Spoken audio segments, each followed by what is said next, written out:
Perubahan cuaca dari terik dengan potensi suhu mencapai 32 derajat Celcius pada siang hari, kemudian berganti hujan dengan intensitas rata-rata 5 hingga 10 mm, secara tiba-tiba mulai terjadi di kota Palembang dan beberapa kota maupun kabupaten lain di Sumsel.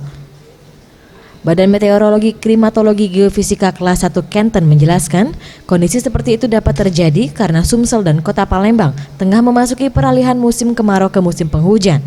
Selain itu tidak menentunya cuaca saat ini karena adanya konvergensi di wilayah Sumatera bagian barat, Palembang, dan Sumatera bagian utara.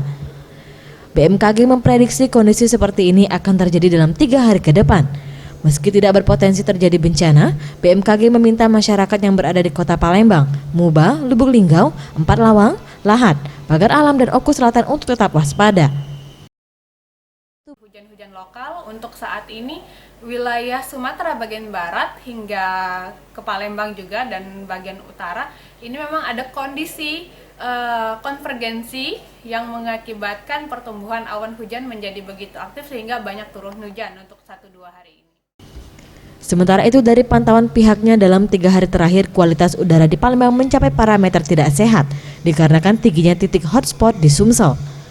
Meski demikian, hujan mulai mengguyur beberapa kota dan kabupaten di Sumsel dan memangkas sekitar 26 titik hotspot, membuat kondisi udara di Palembang kembali dalam kategori baik. Tim Liputan Sriwijaya TV.